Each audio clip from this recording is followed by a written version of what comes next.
Olá você, telespectadora, olá você, telespectador da TV Cultura. A partir de agora você acompanha a edição do Opinião Litoral desta sexta-feira. Você vai ter análise das notícias pelo Roberto Mohamed. E a primeira das notícias é uma notícia dessa semana importante. O ministro Alexandre de Moraes marcou para o dia 22 de julho o julgamento que pode deixar o presidente Jair Bolsonaro inelegível. Ele já se considera derrotado e a estratégia dele parece que vai ser a do vitimismo, o Bolsonaro. O julgamento é por aquela reunião em que ele reuniu representantes de outros países para descredibilizar o sistema eleitoral brasileiro. Mohamed, boa tarde. Boa tarde, Paulo. É o que ele vai fazer e é o que ele tem feito. Eu tenho notado umas coisas, por exemplo, a propaganda do PL Jovem. A Michelle Bolsonaro não tem a menor vocação para atriz, né? Então, o comercial é tão mal feito, tão ridículo, né? Aquela ideia de vir andando, falando e sair de lado, achando que eu não vejo como a imagem da Michelle Bolsonaro vai trazer algum benefício para o PL. Eles estão desesperados. Os 3 filhos dele, nenhum deles tem condição de segurar a onda, né? O Eduardo ganhou porque é o filho do Bolsonaro, porque você põe o Eduardo para falar, ele não tem conteúdo, ele não fala nada. Para claque bolsonarista não precisa ter conteúdo. A gente falou na terça-feira da repercussão do vídeo em que eu falava do Marcos Pontes, né? O personagem do cara ligado à ciência que não tem nada a ver com ciência, e que não tem nada a ver com nada, e não nasceu para política, não tem viés político. Isso não é uma crítica pessoal, mas o bolsonarismo, como a gente já cansou de falar, eles vivem numa bolha, né? Eu acho que esse é o grande legado do Bolsonaro, ter criado essa bolha de informação que acredita em personagens, que acredita em conto de fadas, em coisas que não existem. Na verdade é uma bolha de desinformação, né? Não, e o que é pior, Paulo, agora já começaram a chamar os militares de covardes, porque eles não podiam ter prestado continência, inclusive é bom esclarecer isso, né? Continência não se bate, se presta. Tá? Ninguém bate continência, a gente presta continência. E que os militares não deveriam ter prestado continência ao Maduro. Ele é um chefe de Estado. Receber o Maduro é um problema. E receber nem tanto. O problema é falar as bobagens que o Lula falou, e que foi criticado com toda a razão por toda a imprensa e pelo presidente do Uruguai e pelo presidente do Chile, de falar que o que acontece na Venezuela é narrativa. E o Bolsonaro, na verdade, criou essas narrativas e que ele vai mergulhar, que ele foi perseguido pelo Supremo, que ele foi abandonado pelos militares, que ele foi enganado pelos políticos. Essa vai ser a narrativa dele. Essa vai ser a narrativa dele. Ele ganha a eleição como um cara de fora do sistema, o que é uma mentira, porque foi deputado 20 anos. 28. Não consegue confirmar isso, se joga no colo do Centrão da qual ele já tinha feito parte enquanto deputado, porque lembrando, ele foi da base do governo Lula durante os 2 primeiros mandatos, do Lula. Jair Messias Bolsonaro era da base do governo, votava a favor de tudo que ia para a Câmara. Naquela época ele estava no PP. Bolsonaro faz parte desse sistema, mas vendeu a imagem de que era um outsider. E não era. Ele fazia parte do sistema, no baixo clero, mas fazia. E aí ele vai agora construir que narrativa? De que ele foi um ótimo presidente, de que ele quis mudar o país, que ele lutou contra a corrupção e foi vítima. Vítima de um judiciário corrupto, de uma classe política corrupta. É essa a imagem que ele vai vender. Esse é o personagem novo que o Bolsonaro vai criar. Então, é lamentável, eu só não sei se esse personagem novo cola, Paulo. Esse personagem novo, porque ele confrontado com tudo que ele fez durante 4 anos na presidência, esse personagem cai por terra. Não era outsider, era do Centrão, cometeu os mesmos equívocos e erros de todos os governantes anteriores. Inclusive é o pai do orçamento secreto, que foi o instrumento que ele criou a pedido do Lira para se livrar de ter obrigação de negociar com o Congresso. Então é lógico, ele vai criar esse personagem se vitimizando, dizendo que é perseguido para justificar o caminho dele, que é o do ostracismo. Agora, uma reunião com representantes de outros países para falar mal do sistema eletrônico é um motivo justo para a inelegibilidade? O que ele fez enquanto chefe de Estado, sim. Eu acho que é motivo para a inelegibilidade, sim. Na verdade, era, naquele momento, motivo para impeachment.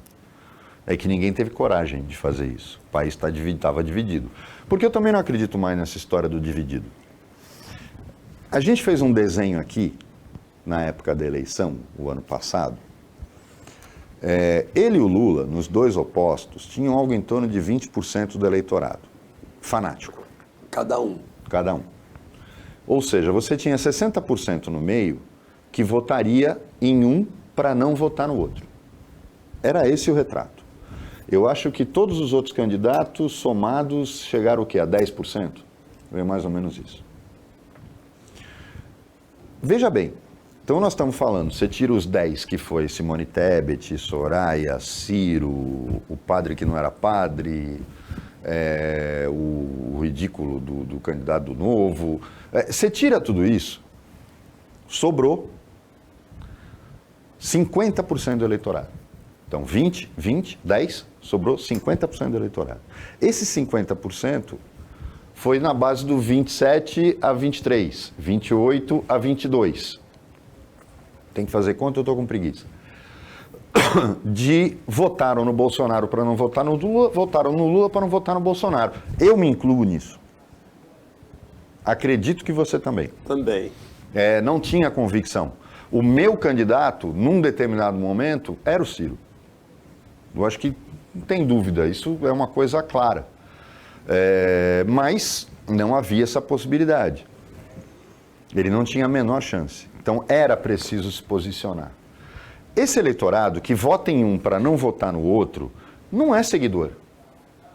Não é o cara que vai para uma passeata, que dorme na frente de um quartel, que fica xingando os outros na internet. Não, é aquele pessoal silencioso. Que está contrariado, porque ganhou o outro, mas que também não se manifesta e que muda de posição. Se tiver alguma outra opção a não dar continuidade nesse que ele não queria, ele vai para outra opção. Então, eu não acho que vai ter muita gritaria, Paulo. Embora esses 20% de bolsonaristas, eles garantam gritaria se acontecer alguma coisa, não acho que isso vai ser algo que vai parar o país. Tal. Nenhum dos dois. O Lula achava isso. O Lula achava. Quando ele estava lá, quando ele foi preso, ele achava que haveria uma... Não tinha. Os petistas que ficaram na porta da Polícia Federal são da mesma espécie do bolsonarista que ficou na frente do quartel. No final do fala, não faz nada. Porque eu falei aqui, chamar os atos de 8 de janeiro de terrorismo é dar um status que não tem. Aquilo foi simplesmente vandalismo, depredação. Porque quando você pratica um ato terrorista, você não joga relógio no chão. Você vai contra as pessoas, não contra um prédio. Quando você vai só atacar um prédio, é vandalismo, não é terrorismo. Isso pode ter, sem sombra de dúvida. O terrorismo, inclusive o terrorismo árabe, que é o mais conhecido, mas não é o único, ele se baseia em fazer a maior quantidade de vítimas e não destruir locais, espécies, imóveis, carros, não. Ele quer atingir o número de pessoas, ele quer causar sofrimento. Então, isso não foi terrorismo. É que no Brasil até isso a gente não tem e tenta fabricar artificialmente, né, que é terrorismo. Os árabes que quando derrubaram as torres gêmeas, eles produziram muito sofrimento, muitas vítimas. Era isso que eles queriam. E atacar um símbolo. Agora, no dia 8 não se atacou símbolo nenhum, não se foi. O que aconteceu ali foi depredação. Você vê que até nisso não houve uma morte. Como é que você vai chamar de terrorismo? Não houve uma morte, não teve feridos. Como é que é um ato terrorista que não matou ninguém, não feriu ninguém, só quebrou as coisas? Eu acho que é chamar de uma coisa o que é outra. Tipificar de forma diferente. Aquilo é vandalismo. Foram bens públicos, é julgado de uma outra forma. mas foi meros atos de vandalismo. Não havia a menor chance daquilo mudar o status quo político. Havia? Derrubar o Lula quebrando o relógio de Dom Pedro? Não ia dar, né? Então, eu não acho que terrorismo tem que ter um objetivo político, mesmo que seja apenas o de causar dor, de atingir o simbolismo de uma nação. Aquele 8 de janeiro não teve isso. E o Bolsonaro, confiando que as pessoas vão à rua para defendê-lo, também está viajando na maionese, como o Collor fez. A reforma tributária está saindo do forno, foi entregue, foi preparado o relatório, vai ser modificado com certeza no Congresso, mas tudo indica que alguns pontos importantes vão ser alcançados, e um deles que você sempre pediu aqui, o IPVA sobre jatinhos e iates, embarcações. Também uma majoração dos impostos sobre os cigarros. Eu sou a favor de todas elas, embora seja fumante, eu sou a favor de todas elas. Eu acho que bebida alcoólica, tirando a cerveja, porque derruba governo, mas eu acho que bebidas destiladas têm que ter realmente aumento de imposto. Você poderia separar vinho, uísque, vodka, tal, com um valor mais alto, vinho menos, porque vinho implica numa produção de escala que tem um aspecto diferente. O vinho, inclusive, não é uma bebida que causa tanto dano à saúde como o gin, a vodka, o uísque. Então eu acho que poderia haver um tratamento diferente. Sou a favor de majorar. Sou a favor de que o cigarro se torne mais caro mesmo, até para que compense o gasto que ele gera com saúde. Eu acho que quem fuma e tem consciência do que está fazendo não tem problema em relação a isso. Acho mesmo que carros de luxo tem que ter também uma majoração de imposto, seja lá através do que for. Eu acho que aí sim é uma forma de se fazer justiça tributária.Essa Paulo, isso é o mais importante, porque eu expliquei isso aqui no programa com o Kim Kataguiri, quando ele falou dessa ideia dele, e que na verdade, uma ideia original da Tabata, e não do Kim. A Tabata, no mandato anterior dela, fez essa proposta, e no Roda Viva foi questionado de maneira muito infeliz, aqui na emissora, sobre que isso era aumento de imposto. Não, isso é justiça tributária. Não adianta fazer o IPVA incidir sobre jatinho, helicóptero e lancha e não mudar a legislação de trânsito desses veículos automotores, porque aí vem a grande questão, são veículos automotores, no país. Por que eu estou dizendo isso? As empresas de táxi aéreo têm voando para elas esses jatinhos e aviões turbohélices, todos eles com matrícula lá fora. Por quê? Porque eles são adquiridos através de leasing e nenhuma companhia brasileira faz leasing de aviões e helicópteros. Todos são estrangeiros. A Global é a maior delas. Como é que funciona isso? É a mesma coisa do navio. A Libéria tem uma das maiores... Libéria é um país africano deste tamanho. Se o Davidson puder mostrar o mapa da África e mostrar o tamanho da Libéria, para o telespectador ter uma ideia, vai entender o que eu vou falar agora. Mas tem uma frota... A maior frota mercante do mundo é a da Libéria. Por quê? Porque é o paraíso fiscal dos navios. O navio de bandeira liberiana não paga imposto. Nenhum. Então, agora mudou um pouco, distribuiu mais. Você tem o Panamá. Quem mora na ponta da praia e gosta de ver navio na ponta da praia, pode reparar, na parte traseira do navio você tem o nome dele e o país onde ele está registrado. Ou é Libéria, ou é Panamá, que também tem talvez a segunda maior frota mercante do mundo. Por quê? Porque são paraísos fiscais para armadores. Então é preciso disciplinar o quê? Se uma lancha, porque tem uma diferença, a gente fala lancha, as pessoas pensam naquela lancha de 32 pés, pequenos. Mostra a Libéria, Davidson, não adianta só fazer assim. Quando você tem estamos falando de iates, helicópteros, jatinhos, está voando no Brasil, para poder ter plano de voo autorizado no Brasil, para poder pousar num heliporto, heliponto, ou pista de pouso, ou aeroporto no Brasil, Junto com a incidência do IPVA, você tem que criar a obrigatoriedade da matrícula provisória. O que é a matrícula provisória? Olha, vocês estão vendo o tamanho da Libéria, que é a capital, é Monróvia. Aí o navio ou vai escrito Libéria ou vai escrito Monróvia. É a maior frota mercante do mundo. Quando você obriga esses caras, quando você, a matrícula provisória é o green card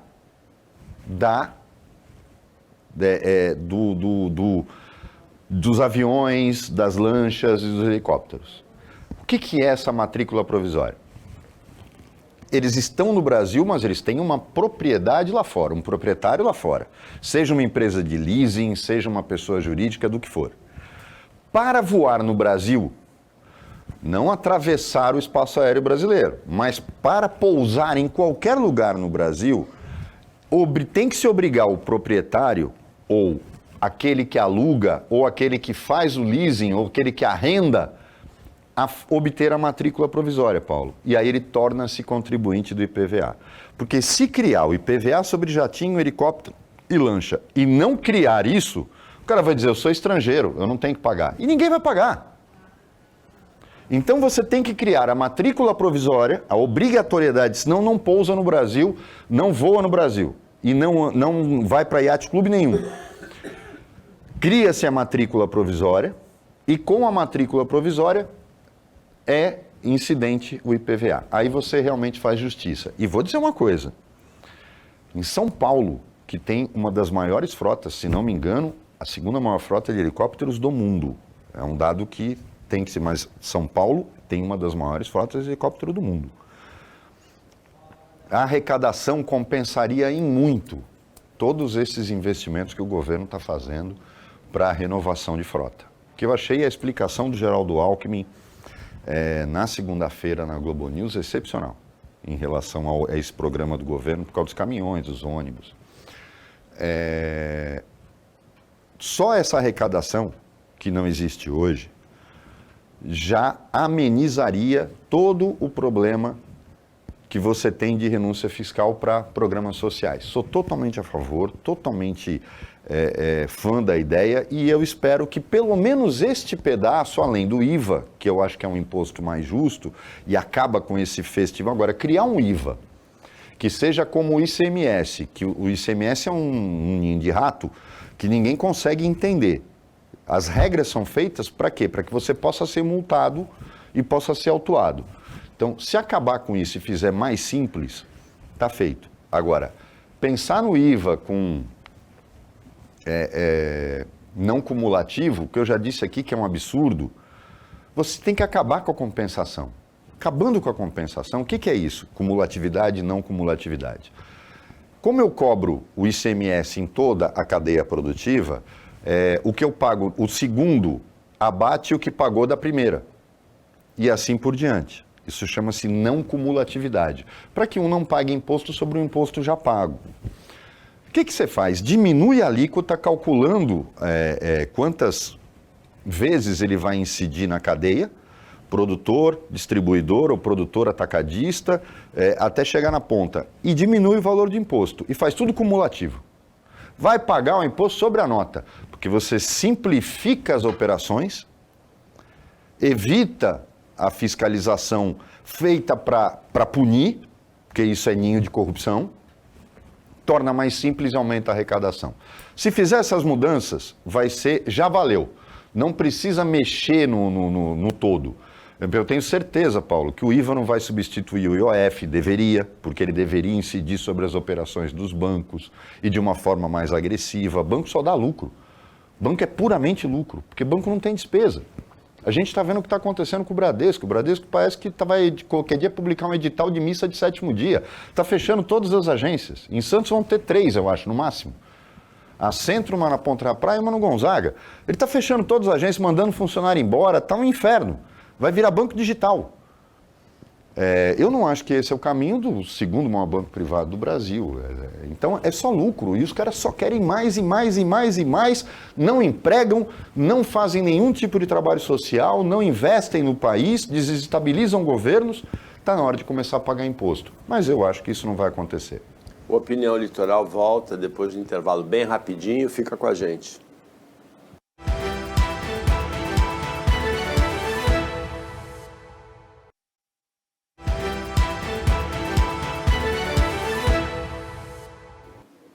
Voltando com Opinião Litoral, nesta sexta-feira é o Roberto Mohamed que está analisando, comentando as notícias com você. Uma dessas notícias dessa semana é que Daniel Ortega, da Nicarágua, eliminou, expulsou a Cruz Vermelha da Nicarágua e criou a própria cruz dele, a Cruz Branca. Eu acho que o caso da Nicarágua é muito parecido com o do Maduro. A Nicarágua é o maior país da América Central, né? A Nicarágua tem uma... Mas no caso, o Maduro é um idiota que foi criado pelo Chávez e que assumiu a presidência e levou a Venezuela para o buraco, não é narrativa nenhuma. O Lula, a gente vê claramente que tem problemas, porque só uma pessoa com problemas vai dizer que o que acontece na Venezuela é narrativa, não é. Se o Lula não se atentasse para todas as atitudes da dupla Chávez-Maduro, aparelhamento da Suprema Corte, fechamento de meio de comunicação, manipulação de eleição, perseguição de opositores, bastaria olhar para o número de refugiados venezuelanos no Chile, na Bolívia, todo mundo viu, na Colômbia, eles no Brasil, incendiaram, né? O governo do Maduro incendiou. Eu fico espantado com gente inteligente falando de questão humanitária. O governo venezuelano incendiou caminhões com doações de brasileiros para a Venezuela. E as pessoas se arriscavam no fogo para salvar as coisas. Esse é o governo do Maduro. Maduro não tem que ser, ele tem que ser fuzilado. Ele é um bandido, ele não é um líder, um chefe de Estado. E o Noriega também. O Ortega. O Ortega também. Um cara que vai de líder guerrilheiro, num caminho muito semelhante ao do Fidel, para se tornar um cara que simplesmente acha que o país é dele. Acontece com todo ditador. O ditador passa o momento em que ele é herói para o momento em que ele acha que o país é dele, é o quintal dele. Eu acho que a Revolução Cubana deixa isso bem claro, né? Batista achava que Cuba era dele, é derrubado por Fidel, que num primeiro momento está agindo em nome do povo e que depois passa a achar que Cuba, a ter certeza que Cuba era dele. E aconteceu a mesma coisa com Ortega. Então, na minha opinião, e vejam bem como o Brasil se machuca lá fora. O Brasil novamente se recusou a acompanhar o resto do mundo. O Brasil está amparado por Coreia do Norte, Turquia, olha as companhias do Brasil, em se negar a apoiar as sanções contra o governo da Nicarágua. As sanções não são contra o povo da Nicarágua, são contra o governo da Nicarágua. As sanções internacionais não tornaram a Venezuela miserável. Quem tornou a Venezuela miserável foi Maduro. Foi Chávez primeiro e Maduro. Vamos deixar isso claro. Isso não é narrativa nenhuma. Narrativa é conversa para débil mental fingir que é legal. O Lula está com problema. Eu já disse aqui no programa que o Lula está caminhando não para o impeachment, mas para uma interdição. Porque esse tipo de postura, que começa com levar o Stedley para a China, de dar dia de folga para a comitiva gigante que ele levou para Portugal, de ir para a Inglaterra e não ficar na embaixada, ficar num hotel de luxo, com um monte de gente sem fazer nada. Eu não estou entendendo o que está acontecendo na cabeça dele. Eu entendo que ele está apaixonado, mas não precisa ficar transformando toda a viagem internacional em lua de mel. Agora, a postura do Brasil, o Brasil está virando um pária, Paulo. Daqui a pouco a gente vai estar do lado da Coreia do Norte. Então, eu não consigo conceber que o Brasil se omita. Porque, por que o Ortega, essa notícia que você leu, ela tem uma razão. Por que o Ortega extinguiu a Cruz Vermelha e criou uma Cruz Branca? Né? Esse cara, o cara fica louco. O cara vai para o poder, ele fica completamente louco, ele fica embriagado pelo poder. A Cruz Vermelha, a exemplo do que acontece na Venezuela, que foi o que aconteceu com os caminhões incendiados pelo governo venezuelano, caminhões brasileiros com doações, a Cruz Vermelha é uma entidade que ninguém questiona, nem o Lula, no seu surto psicótico, vai poder dizer que não é uma instituição séria, e atrapalha os planos dele de verdade única dentro da Nicarágua. Então ele cria uma cruz branca, supostamente para receber essas doações, dizendo que a Cruz Vermelha estaria servindo de abrigo para espiões estrangeiros. Você vê que esses caras vivem num outro mundo, né? Ele acha que a Nicarágua é tão importante assim no mundo para transformarem a Cruz Vermelha em ninho de espiões para derrubá-lo do poder. Isso é típico do ditador que enlouquece. Caso do Maduro, caso do baixinho coreano e caso do Ortega. Infelizmente, esses caras, a única coisa que eles merecem para entrar na história é um pelotão de fuzilamento. Tem um livro genial do Gabriel Garcia Marques que descreve a perda de contato com a realidade pela qual passa o ditador. É O Outono do Patriarca. Esse livro do Gabriel Garcia Marques mostra exatamente o que acontece quando o ditador, embriagado pelo poder, vai aos poucos se distanciando completamente da realidade. Essa notícia, essa reportagem, você com certeza vai gostar de tomar conhecimento e de comentar. Uma reportagem do Intercept Brasil, mostra que a Igreja Universal do Reino de Deus promoveu, desde 2018, mais de 70 encontros em 24 estados brasileiros com forças de segurança, seja policiais militares, seja bombeiros, sejam componentes das 3 armas. O que eles estão querendo? Da Polícia Civil. O que eles estão querendo? Mais de 70 encontros em 24 estados. Alguma estratégia tem aí. Tá, mas para chegar onde? Numa revolução evangélica? Eu não consegui entender a razão para isso. E seria ridículo, né? Uma revolução evangélica, isso? Um golpe de Estado evangélico? Vão transformar o Brasil num país fundamentalista cristão? Você não acredita, isso é piada. E outra, Paulo, deve ter reunido meia dúzia, porque eu não consigo acreditar que essas igrejas tenham tanta força assim para mobilização política.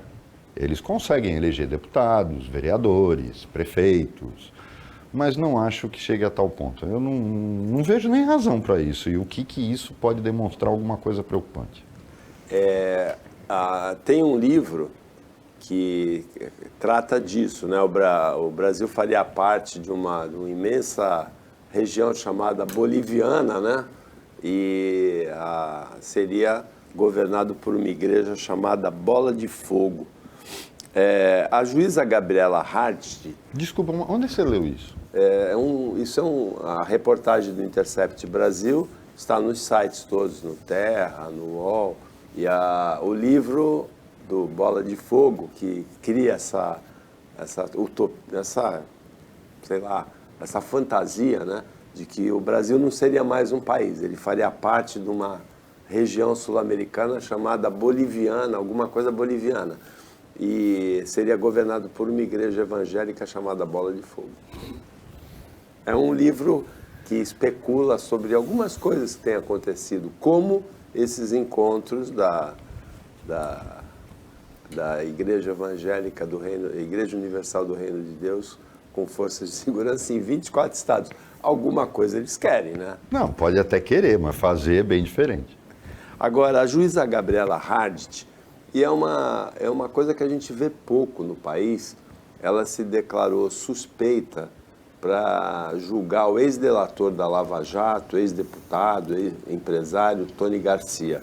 O que acontece? O Tony Garcia, segundo a Gabriela, ofendeu a honra dela e ela entrou com um processo contra ele. Agora, o caso do julgamento deles cairia para ela, ela se declarou impedida.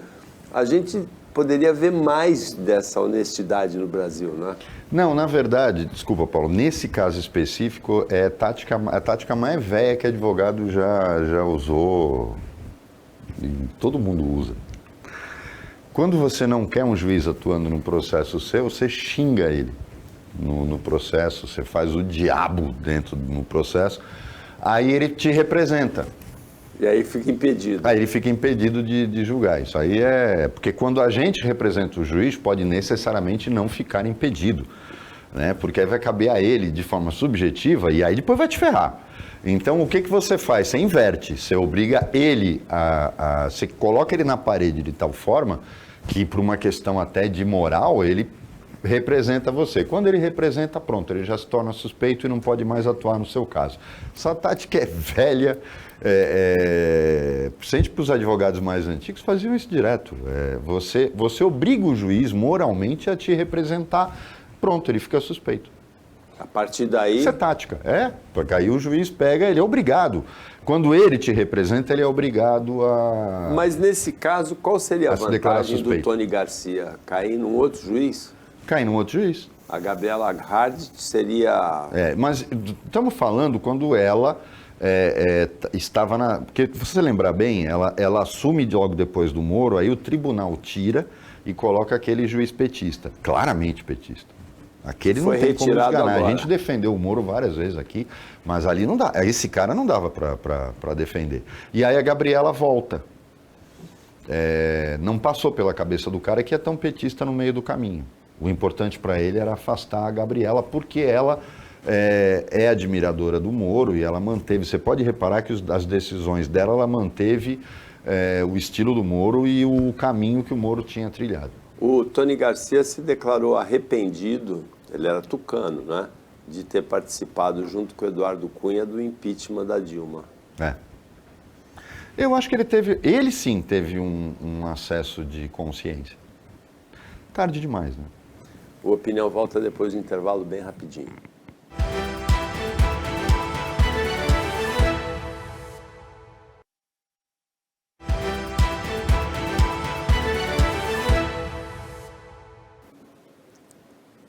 Voltando com o Opinião Litoral, desta sexta-feira, agora é o último bloco, é o Roberto Mohamed, que comenta as notícias com você. O ex-CEO, ex-comandante executivo das Americanas, Sérgio Rial, virou réu na Comissão de Valores Mobiliários pela quebra da empresa. Que não chegou a ser quebra, né? Pela, como foi definido, inconsistência contábil de... quase 50 bilhões de reais. Eu acho que a diretoria da Americanas vai sofrer consequências na CVM, porque a CVM é séria para julgar, mas na esfera criminal, não.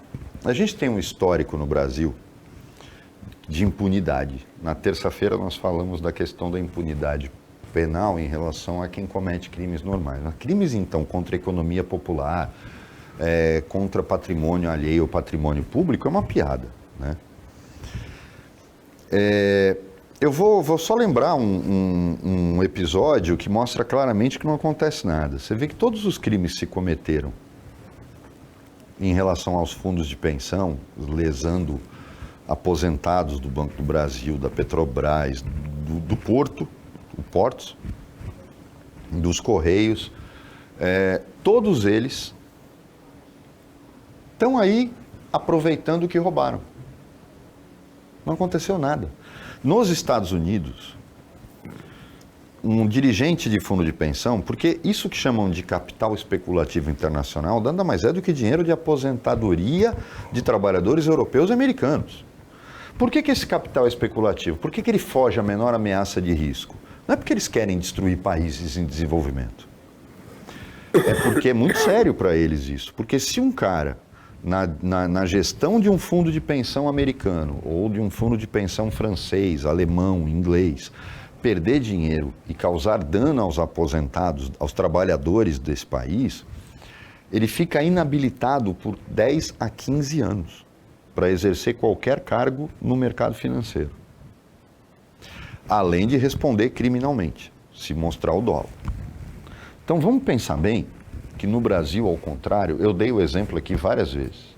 Aquela quadrilha que saqueou Portos e prejudicou milhares de trabalhadores portuários foi multada em R$6 mil e não aconteceu nada. Tinham que ser todos presos, porque foi uma coisa escandalosa o que eles fizeram.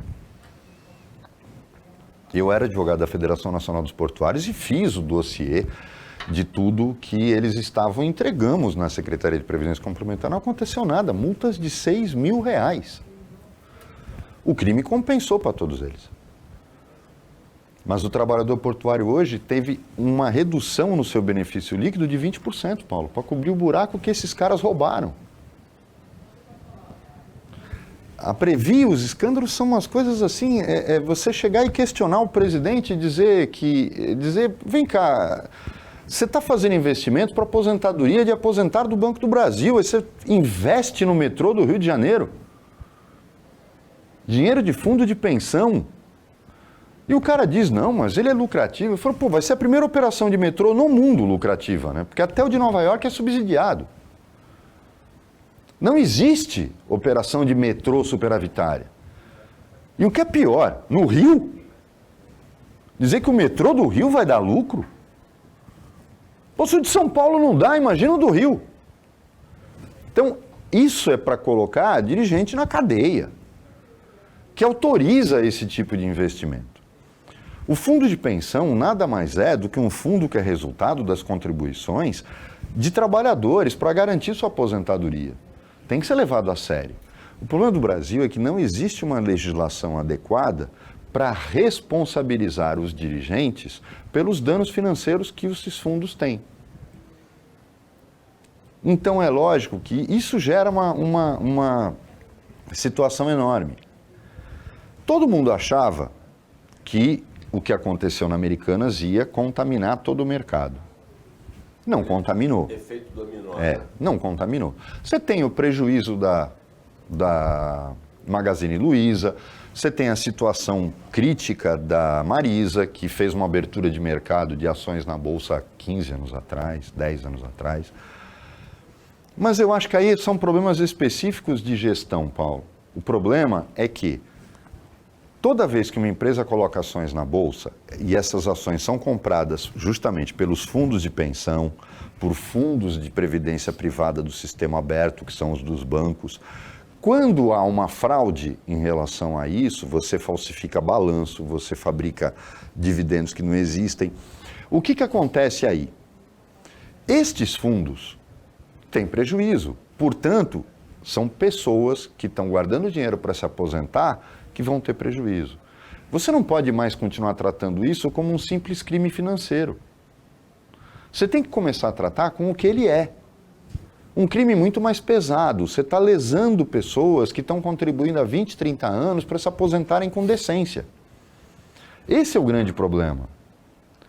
Quando a gente fala, a Petrobras distribuiu dividendos, você imagina aquele banqueiro com cara de porco, como o Roger Waters descreve em Animals, que por sinal estou ansioso para ver o show dele no Brasil.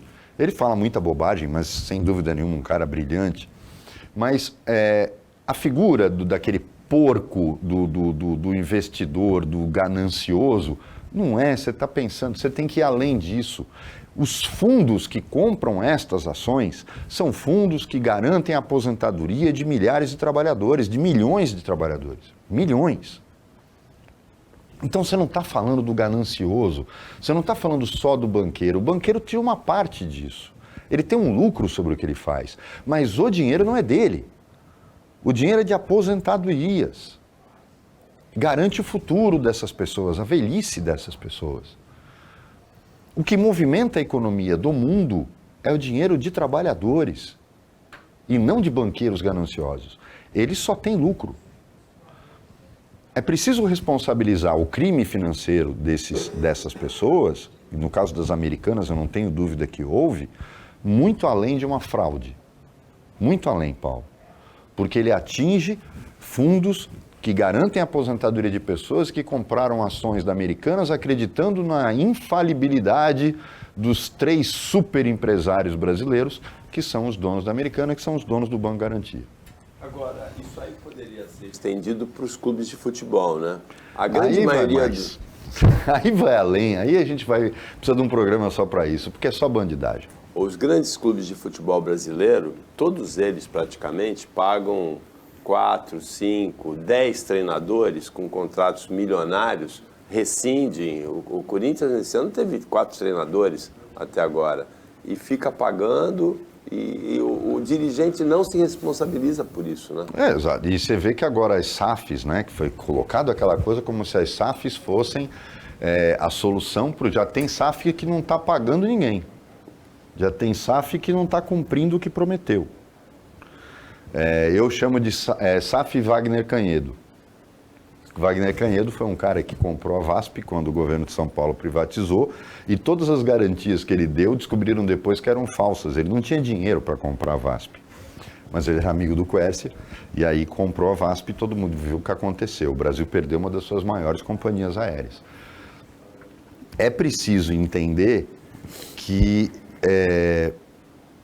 essa coisa que pega o nosso futebol... Por exemplo, eu não consigo só entender uma coisa nessa questão das apostas, desse escândalo. A aposta é proibida no Brasil. Aí eu olho para a camisa do Corinthians, do Flamengo, do Santos, do Palmeiras, do São Paulo. E tem lá o site de apostas anunciando. Se não for o principal, é o secundário. Aposta é proibido no Brasil. O que está acontecendo? Como é que eu posso ter um site de apostas lá fora, que ganha dinheiro aqui, que recebe e paga essas apostas aqui através de uma fintech, em algo que é proibido no Brasil? Ah, não é regulamentado. Não, é proibido. É proibido. Porque é uma loteria. E loteria no Brasil é monopólio da Caixa Econômica Federal. Pô, como é que pode? Não confunda com títulos de capitalização, esses que são vendidos aí, que compram horário em TV, com um monte de menininha bonitinha tirando bolinha lá. Não é isso. Nós estamos falando de aposta. É um cassino. E a gente viu o que é um mundo de crime. É um mundo de crime porque quando eu começo a permitir apostas sobre tudo, vai cair o calção de um jogador no primeiro tempo, vai ter 2 cartões amarelos. Eu estou abrindo a porteira para manipulação. Você quer fazer loteria, site de apostas? É a loteria esportiva, copia a loteria esportiva. É vitória de um, vitória do outro, ou empate, acabou.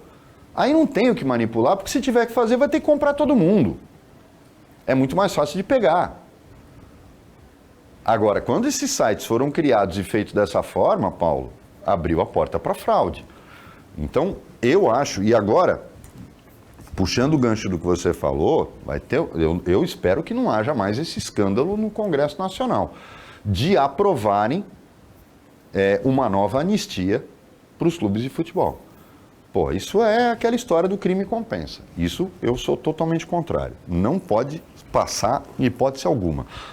Os clubes foram beneficiados, os clubes não tiveram suas dívidas perdoadas, num parcelamento para lá de pai para filho, nenhum deles pagou.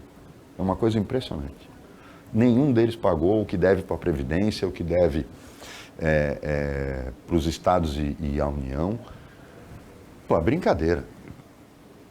E todo mundo que, sabe, e fazendo fortunas de empresários, de jogadores, de dirigentes. Eu acho que tem uma hora que isso tem que acabar. A anistia que é quase certa que passe é a dos partidos políticos, né? Que é outra vergonha também. É outra vergonha. Para mim, era uma forma ideal de diminuir, de fazer a reforma política na marra. Porque aquele que não pagar está proibido de concorrer. Simples, você ia fazer a reforma política na boa. Mas não, vamos fazer a anistia e vai continuar tudo do jeito que está. Bom, com isso chegamos ao final do Opinião Litoral desta sexta-feira, agradecendo a participação do Roberto Mohamed como comentarista, agradecendo o trabalho da equipe técnica de jornalismo do Sistema Costa Norte e agradecendo a você que acompanhou a gente mais essa edição. Até segunda-feira, nesse mesmo horário, de 1h30 da tarde, e um ótimo final de semana para você que você merece.